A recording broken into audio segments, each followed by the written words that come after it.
How to treat dog bite wounds on dogs. If your dog is attacked by another dog, your dog may have wounds as a result of the fight.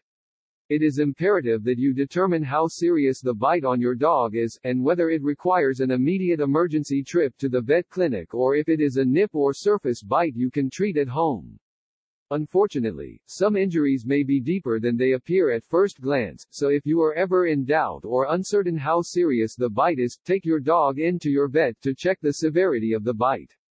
Determining if the dog bite requires a vet.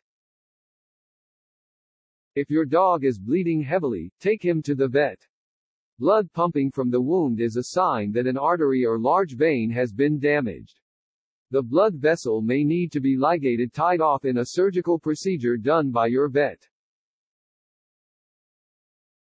Use a sterile gauze swab to apply pressure to the wound. Do this as a first aid measure on the way to the vet.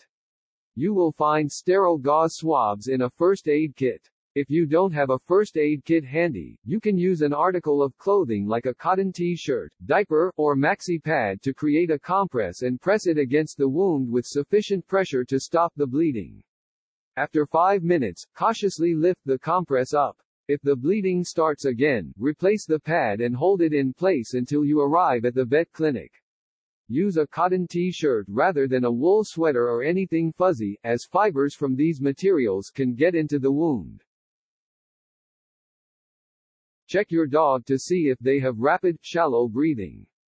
This is a possible indication of shock, which can be life-threatening in its own right, or that a tooth has penetrated into your dog's chest and is allowing air to enter the thoracic cavity.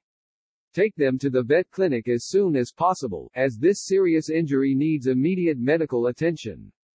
If you can see a wound over your dog's ribs, place a pad, a sterile gauze swab, or a folded cotton t-shirt over the wound and either hold it there, or secure it in place with a tie or belt, tied around the dog's chest. You are trying to seal off the hole to prevent air from entering your dog's chest and causing his lungs to collapse. If your dog displays any weakness, pale gums, or loses consciousness, take him to the vet. There are all signs of possible shock or internal bleeding. Stop any obvious hemorrhage with sterile gauze or a cotton pad, cover the dog with a coat or blanket to keep him warm, and make your way to the vet clinic. Search for any large wounds or flaps of skin on your dog. If your dog was shaken in the jaws of their attacker, a large wound or skin flap may have been torn away from the underlying tissues. Use sachets of sterile saline from a first aid kit to flush the wound. If you do not have access to a first aid kit with saline, you can make a salt water solution. Use 16 ounces of previously boiled water and stir in 1 teaspoon of salt.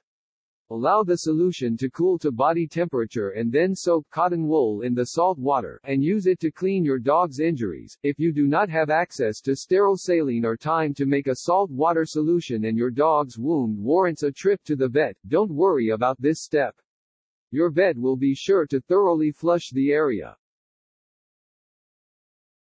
Clean any wounds as best as you can before heading to the vet. To clean the wound, snip the corner off a saline sachet and squirt the fluid over the wound. This flushes away contaminants and reduces the risk of infection setting in. Reserve a small volume of saline and use it to moisten the sterile dressing pad in the first aid kit. Place the moist dressing pad over the wound and bandage it in place.